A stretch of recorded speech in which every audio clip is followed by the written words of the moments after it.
Hello friends, टीके study classes के YouTube channel से मैं तेज कनम शर्मा मेरे प्यारे सभी मित्रों का बहुत बहुत स्वागत करता हूं। देखिए फ्रेंड्स, आज हम इंडियन ज्योग्राफी के अंदर जो गंगा रिवर सिस्टम है, गंगा रिवर सिस्टम की हम बात करेंगे। और गंगा रिवर सिस्टम के अंदर जो यमुना नदी है, उस यमुना नदी की हम बात करेंगे। यानी कि गंगा नदी की सबसे बड़ी जो सहायक नदी है, यानी कि यमुना नदी की हम बात करेंगे। और साथ ही हम यमुना नदी की जितने भी सहायक नदी हैं उन सभी के बारे में बहुत ही डिटेल से अपन पढ़ने वाले हैं। तो ठीक है फ्रेंड्स, तो आप मेरे साथ बने रहिएगा और टीके स्टडी क्लासेस चैनल को लगातार शेयर सब्सक्राइब भी कीजिएगा। ठीक है फ्रेंड्स, और सब्सक्राइब करने के पश्चात जो बेल आइकन आता है फ्रेंड्स, तो उस बेल आइकन को प्रेस कीजिए ताकि जो भी मैं नया वीडियो यहाँ से अपलोड करूँ उसका तुरंत नोटिफिकेशन आपके पास पहुंच जाए। ठीक है, तो हम ज्यादा समय खराब ना करते, सीधे ही हम टॉपिक पे चलते। देखिएगा, हम बात कर रहे हैं यमुना नदी तंत्र। देखिएगा, हम बात करेंगे यमुना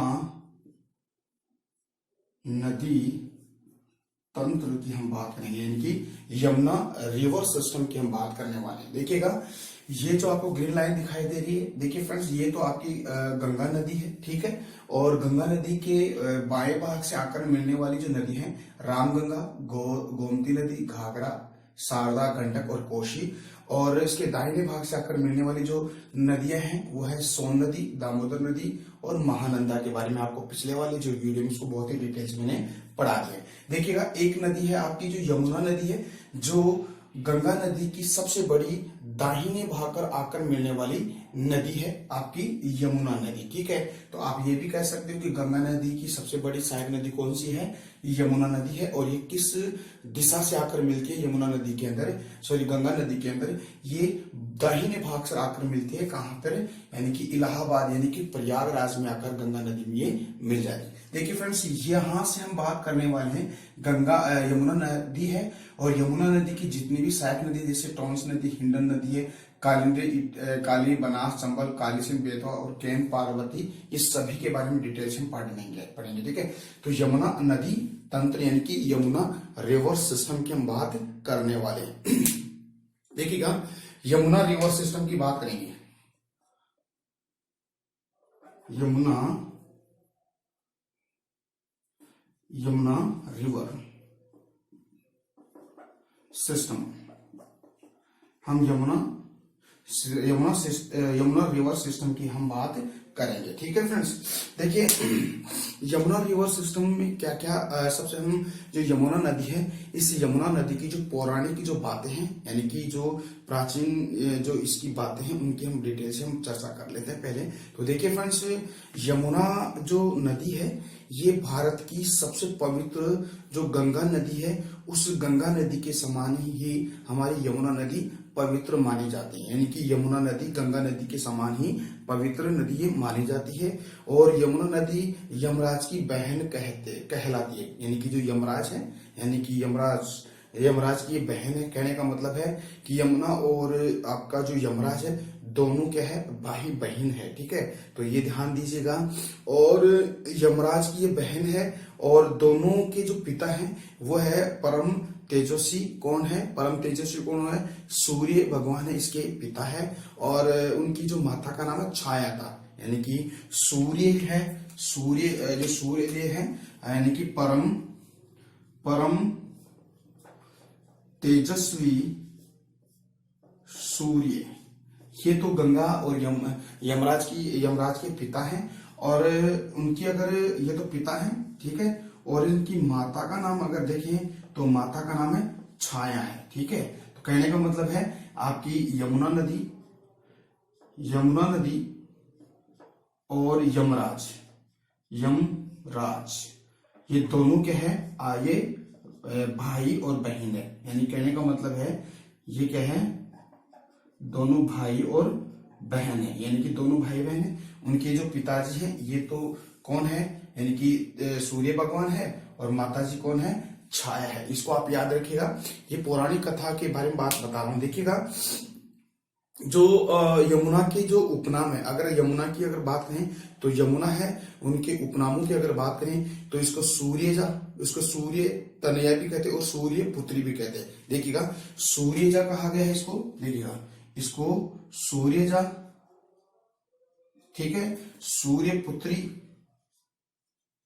ठीक है, देखिएगा इसको सूर्यजा भी कहते हैं, सूर्यपुत्री भी कहते हैं, साथ ही इसको सूर्य तनया भी कहते हैं। देखिएगा सूर्य तनया, सूर्य तनया भी कहते हैं। तो कहने का मतलब है ये किसके नाम है, ये किसका, यानी कि यमुना नदी के नाम है, यानी कि यमुना के नाम है ये, ठीक है। फिर देखते क्या होता है कि ये फिर यमुना नदी है, यानी कि पृथ्वीलोक में आ जाती है और पृथ्वीलोक पर इसको फिर अलग नाम से इसको पूजा जाता है, ठीक है।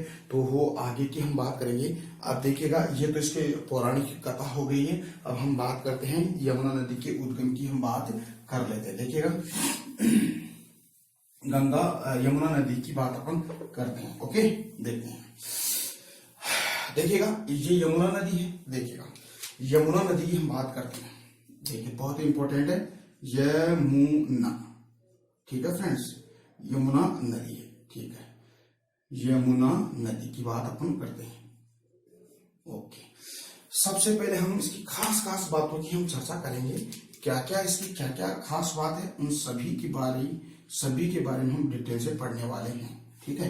तो देखते हैं, पहले सबसे पहले अगर देखें कि जो यमुना नदी है, इस यमुना नदी का जो उद्गम होता है, उद्गम यमुनोत्री यानी कि यमुनोत्री बंदरपूछ श्रेणी की एक सबसे ऊंची पर्वत चोटी है, सुमेरु से ये निकलती है। यानी कि जो यमुनोत्री है, ये यमुनोत्री ग्लेशियर है ये, और ये बंदरपूछ पर्वत श्रृंखला के अंदर है। और उस बंदरपूछ श्रृंखला के ऊपर सबसे ऊंची, जो बंदरपूछ की सबसे ऊंची चोटी है सुमेरु, वहां से ये निकलती है।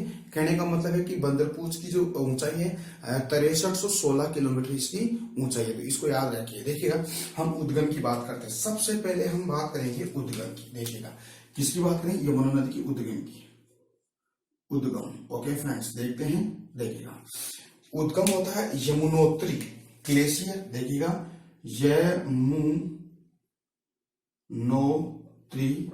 यमुनोत्री ग्लेशियर, पहली बात यमुनोत्री ग्लेशियर, ठीक है। और पर्वत श्रृंखला कौन सी है, बंदरपूछ पर्वत श्रेणी से निकलती है। और बंदरपूछ श्रेणी से एक पर्वत चोटी है, उसका नाम है सुमेरु, यानी कि सुमेरु पर्वत चोटी से ये निकलती है। कहने का मतलब है कि इस बंदरपूछ पर्वत जो चोटी है, बंदरपूछ चोटी की ऊंचाई कितनी है, 6316 मीटर है। यानी कि इसकी ऊंचाई कितनी है, 6316 मीटर इसकी ऊंचाई है। तो ये इसको आप याद रखना है, ठीक है। तो एक बार फिर से देखिएगा, यमुना नदी है, यमुना नदी का उद्गम होता है यमुनोत्री ग्लेशियर से होती है। यमुनोत्री ग्लेशियर किस श्रृंखला, पर्वत श्रृंखला पे है, ये बंदरपूछ पर्वत श्रृंखला पे है। और उसके ऊपर सबसे जो ऊंची इसकी जो पीक है, छोटी है, सुमेरु पीक से ये निकलती है, ठीक है। इस सुमेरु पीक पर ही यमुनोत्री ग्लेशियर है। तो इससे यमुनोत्री ग्लेशियर यानी ग्लेशियर के पानी पिघलने से गंगा नदी का उद्गम होता है, यानी कि गंगा नदी का जन्म होता है, ठीक है। तो ये याद आपको रखनी है। अब देखते हैं यहाँ पे क्या क्या बातें करते हैं, यानी कि फिर ये विशाल हिमखंडों और पर्वत श्रृंखलाओं को काटते हुए अत्यंत तीव्र गति से ये क्या नीचे की तरफ बहती है, यानी कि दक्षिण की तरफ बहती है। यानी कि इसके मार्ग में क्या होता है, जैसे कोई नदी है, यानी कि ऊंचाई से निकलती है, और जब ये इसकी ऊंचाई पर निकलती है वो तेज गति से निकलती है। और तेज गति से निकलने के बाद में जो हिमखंड होते हैं, यानी कि बर्फ के बड़े बड़े जो हिम होते हैं, यानी बड़े बड़े जो खंड होते हैं, उनको काटती है। साथ ही पर्वत शिला, बड़े बड़े पर्वत की जो शिलाएं होती हैं, उनको काटते हुए ये तेज गति से, तीव्र गति से यानी कि नीचे की तरफ प्रवाहित होती है। फिर नीचे की तरफ प्रवाहित होने के बाद में ये अपने साथ कुछ नदियों को साथ लेकर चलती है, यानी कि इसकी कुछ सहायक नदियां होती है, यानी छोटी बड़ी नदियों को साथ लेके चलती है। फिर देखिएगा ये क्या है, यानी कि बड़े बड़े शिलाखंडों को काटते हुए फिर ये दक्षिण की तरफ बहते हैं बहुत तेज गति से। तो फिर इसके साथ कौन कौन सी नदियां होती है, देखिए एक तो वदियर नदी है, एक कमलाद नदी है, एक है वदरी नदी है, और एक असलोर नदी है। इन नदियों को साथ लेकर ये बहती है। और इनमें सबसे बड़ी जो नदी होती है टोंस नदी, ये टोंस नदी को भी अपने साथ लेकर आती है, ठीक है। देखिएगा नदियों के नाम लिखिएगा, वदियर, कमलाद, देखिएगा वदियर, वदियर कमलाद, कमलाद, वदियर कमलाद, और वदरी असलोर, वदरी एक है असलोर। इन नदियों को साथ लेके बहती है और इनमें सबसे बड़ी नदी है टोंस। इस टोंस नदी को भी ये लेकर बहती है। ठीक है, देखते हैं इधर, देखिएगा ये यमुना नदी है, यहाँ से जो यमुनोत्री ग्लेशियर यहाँ से बहती है। ये यहाँ पर बंदरपूछ है और यहाँ पर एक पीक है, सुमेरु से ये निकल के दक्षिण की तरफ बहती है। इनके साथ साथ देखिएगा एक वदियर नदी है, कमलाद नदी है, वदरी नदी है, असलोर नदी है और टोंस नदी को ये बहाकर लेके आती है। देखिएगा ये जो टोंस नदी है, ये टोंस नदी यमुना नदी में पहले यानी कि बड़ी नदी है, जो इसके यानी कि दाहिने भाग पर आकर ये मिलती है। ध्यान दीजिएगा, ये इसका दाहिना भाग है, यानी कि दाहिने भाग पर आकर मिलने वाली नदी है ये, यानी कि दाएं भाग पर आकर मिलने वाली, यानी कि दाएं भाग पर आकर मिलने वाली ये नदी है। कौन सी? टोंस नदी। अगर आप गंगा नदी की अगर बात करें तो गंगा नदी के दाहिने भाग पर पहले आकर मिलने वाली नदी कौन सी है? रामगंगा नदी। ठीक है, वैसे ये छोटी बड़ी नदी है लेकिन बड़ी नदी है ये, बड़ी नदी इसलिए इसका नाम हम याद रखेंगे कि बड़ी नदी। ऐसी कौन सी बड़ी नदी है जो यमुना नदी के बाएं भाग पर आकर मिलती है? और पहली नदी वो है आपकी टोंस नदी, और इधर आप देखो तो रामगंगा नदी है। ठीक है फ्रेंड्स, तो ये बातें आपको समझ में आई। ठीक है, अब देखते हैं क्या होता है। ये फिर क्या होता है कि हिमखंडों से बहती है, बड़े बड़े हिमखंडों को काटती है, पर्वतों को काटती है, बड़े बड़े गहरे मतलब गार्ज का निर्माण करती है और तेज गति से ये निकलती है। फिर ये दून की घाटी में प्रवेश करते हैं। देखिएगा दून घाटी में प्रवेश करते हैं, बाद में देखिएगा आगे जाती है, फिर कहां प्रवेश करती है? दून की घाटी, दून की घाटी में क्या करती है? प्रवेश करती है, यानी कि दून की घाटी में ये प्रवेश कर जाती है। ओके, तो दून की घाटी में प्रवेश, देखिए आपको जैसे पता है जैसे देहरादून है, ठीक है ना, तो देहरादून ये दून होते हैं, यानी घाटियों में ये प्रवेश कर जाती है घाटी में। फिर देखिएगा ये दून घाटी में प्रवेश करने के पश्चात ये दक्षिण और पश्चिम की तरफ प्रवाहित होती है, यानी कि दक्षिण पश्चिम की ओर प्रवाहित होने के साथ साथ ये क्या करती है? एक तो गिरी, एक है सिरमौर आसा, यानी कि गिरी सिरमौर आसा। देखिएगा नाम याद रखिएगा, देखिएगा गिरी सिरमौर और आसा, यानी कि गिरी सिरमौर और आसा जैसी छोटी छोटी नदियों को अपने साथ लेकर प्रवाहित देती है। ठीक है, देखिएगा उद्गम के बाद में ये वदियर, कमलाद, वदरी, असलोर, टोंस और दाएं भाग से आकर मिलने वाली नदी है। फिर दून घाटी में प्रवेश करने के बाद में गिरी नदी है, सिरमौर नदी और आसा नदियों को साथ लेकर ये बहती है। ठीक है, अब देखते हैं आगे, और ये क्या करती है कि इन गिरी और सिरमौर और आसा नदी को समथिंग 95 मील तक ये बहाकर ले जाती है, यानी कि ये यहाँ से 95 मील की दूरी पर ये बहती है, 95 मील की दूरी पर ये बहती है। फिर देखते हैं आगे, फिर ये क्या है? जो उत्तरी सहारनपुर है, देखिएगा उत्तरी सहारनपुर याद रखिएगा, बहुत इंपॉर्टेंट है। देखिएगा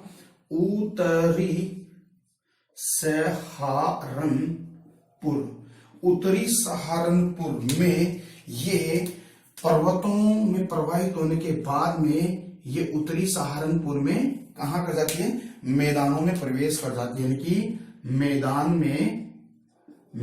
में प्रवेश कर जाती है। जिस तरह आपकी गंगा नदी है, गंगा नदी हरिद्वार में पहाड़ों से बहती है और हरिद्वार में आकर मैदान में प्रवेश करती है, वैसे ही आपकी जो यमुना नदी है, यमुना नदी अनेक नदियों को बहाकर लेके आती है। हिमालय की जो बड़ी बड़ी पर्वत चोटियां हैं, कहने का मतलब है पहाड़ों से बहते हुए दक्षिण की तरफ बहती है और फिर अनेक नदियों को साथ लेकर आती है। और फिर उत्तरी सहारनपुर नामक एक स्थान है, यानी कि ये यूपी के अंदर आ जाता है, और यूपी में आने के बाद में क्या करती है? मैदान में प्रवेश कर जाती है। तो इसको आप याद रखिएगा। ठीक है, फिर क्या होता है? फिर ये दिल्ली जाती है, दिल्ली से आगरा, आगरा से इलाहाबाद। देखिएगा फिर ये कहां जाएगी?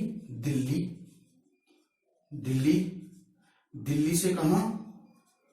आगरा, और आगरा से इलाहाबाद, इलाहाबाद यानी कि आगरा से इलाहाबाद में जाती है। और इलाहाबाद में ये क्या है फ्रेंड्स, ये किस में मिल जाती है, गंगा नदी के अंदर ये मिल जाती है। तो कहाँ, इलाहाबाद में किस में मिल जाती है, गंगा नदी के अंदर आकर मिल जाती है।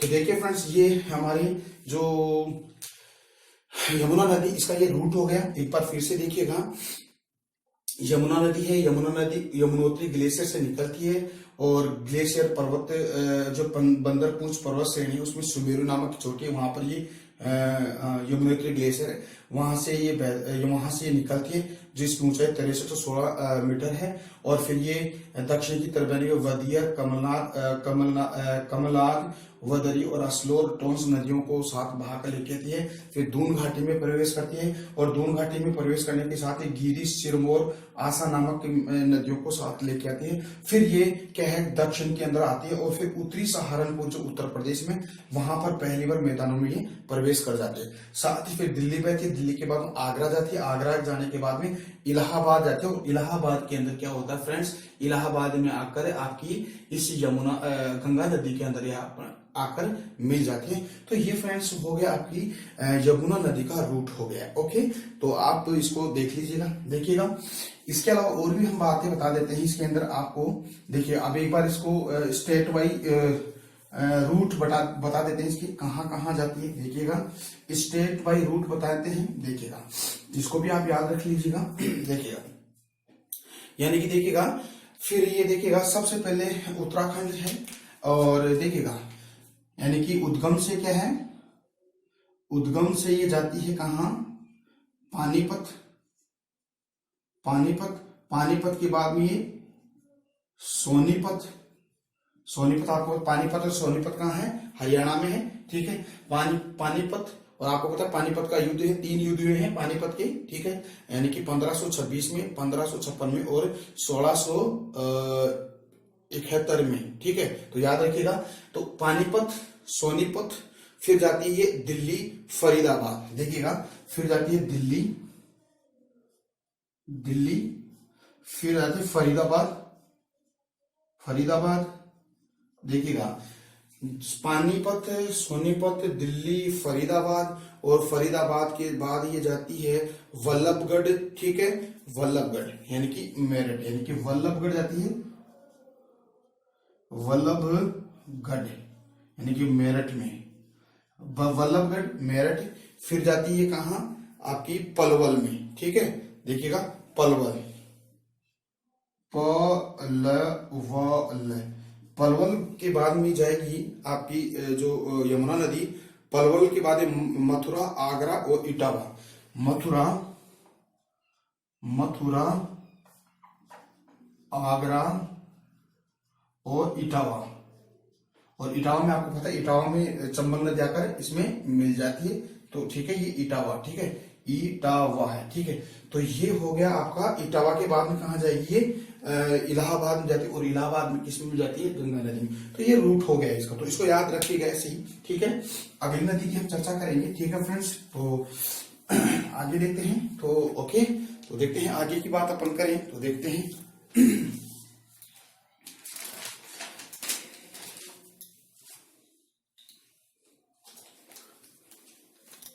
ओके, देखते हैं आगे। अगली नदी की हम चर्चा करते हैं, यानी कि अब इसकी जो सहायक नदी है, चंबल नदी की हम बात करते हैं। देखिएगा, चंबल नदी बहुत इंपॉर्टेंट नदी है, ठीक है। तो चंबल नदी है, चंबल नदी है, ठीक है। तो चंबल नदी की क्या क्या खास बात है उसको हम देख लेते हैं। देखिए फ्रेंड्स, यहाँ पर भी मैंने अभी आप इसको मैं पढ़ाऊंगा। वैसे अगर आप इसको और भी डिटेल से पढ़ना चाहते हो, बहुत ही बारीकी माइनर तरीके से आप पढ़ना चाहते हो, तो मैंने राजस्थान की ज्योग्राफी के अंदर चंबल नदी है, चंबल नदी है, माही नदी है, लूनी नदी है, इन सभी नदियों के बारे में बहुत ही बेहतरीन तरीके से मैं पढ़ा रखा हूँ। तो आप वहां पे जाकर वहां पे देख सकते हो। फिर भी यहाँ पे मैं पढ़ा देता हूँ। देखिएगा, यानी कि जो चंबल नदी है, चंबल नदी का जो उद्गम होता है फ्रेंड्स, देखिएगा, जनापाव की पहाड़ी है, यानी कि महू, यानी कि उत्तर प्रदेश के अंदर, उत्तर प्रदेश से ये निकलती है। देखिए, सबसे पहले हम उद्गम की बात करते हैं, ठीक है। देखिएगा, उद्गम देखते हैं इसका, उद्गम, ठीक है। देखिएगा, उद्गम कहां से होता है, जनापाव की पहाड़ी, जनापाव की पहाड़ी, ठीक है, महू जिला और मध्य प्रदेश से ये निकलती है, ठीक है, पहली। और दूसरी बात अगर इसकी बात करें, यानी कि जनापाव की पहाड़ी से निकलती है, महू मध्य प्रदेश से ये निकलती है। और ये जो आपकी जो चंबल नदी है, ये यमुना की सबसे बड़ी सहायक नदी, तो इसको भी याद रखिएगा, यानी कि चंबल नदी यमुना नदी की सबसे बड़ी सहायक नदी है। तो ये आप ऐसे भी याद रखिएगा, यानी कि यमुना नदी, यानी कि चंबल नदी यमुना नदी की सबसे बड़ी सहायक नदी है। देखते हैं। और अब देखिएगा, अगर आप चंबल नदी का प्राचीन नाम अगर आपको देखना है या समझना है, तो देखिए चरमावती, यानी इसको चरमवती, इसको बोलते हैं चरमवती, ठीक है। तो इसका नाम क्या है, चरमवती भी है आपकी चंबल नदी की। देखिए आगे हम चंबल नदी की कुछ सहायक नदियों की हम चर्चा करेंगे। देखिएगा इसकी सहायक नदी है कौन कौन सी है, देखिएगा सहायक नदियां इसकी, देखिएगा सहायक नदियां कौन कौन सी सहायक नदियां देखते हैं आगे, यानी कि इसकी सहायक नदी कौन कौन सी है। तो फ्रेंड्स आपको पता है, देखिएगा काली नदी है, एक काली सिंध नदी है, काली, टोंस, हिंडन, बनास, चंबल तो है, काली सिंध, बेतवा और केन, इसकी सभी क्या है, सहायक नदी। देखिएगा काली नदी इसकी सहायक नदी है, ठीक है, टोंस नदी इसकी सहायक नदी है, ओके। इसके साथ ही देखिए तो हिंडन नदी है इसकी सहायक नदी, ठीक है, हिंडन के साथ बनास है, बनास नदी इसकी सहायक नदी है। और काली सिंध है, यानी कि ये काली सिंध है, ओके, काली सिंध है, बेतवा है, केन है। तो ये इसकी सहायक नदियां हैं, किसकी, आपकी चंबल नदी की सहायक नदियां कौन कौन सी है, काली नदी है, टोंस नदी है, हिंडन नदी है, बनास नदी है, काली सिंध नदी, बेतवा और केन नदी इसकी सहायक नदी है, ओके। देखिएगा अब देखिएगा ये क्या करते हैं, 3 राज्यों में प्रवाहित होते हैं। देखिएगा ये 3 राज्यों में प्रवाहित होती है। कौन कौन से राज्यों में प्रवाहित होती है, उद्गम के बाद में ये मध्य प्रदेश में बहती है, मध्य प्रदेश में कहा, राजस्थान में प्रवेश करती है, राजस्थान के बाद में ये उत्तर प्रदेश में जाती है, कहा, उत्तर प्रदेश में जाती है। तो कहने का मतलब है ये 3 राज्यों में प्रवाहित होती है। और आपको पता है कि ये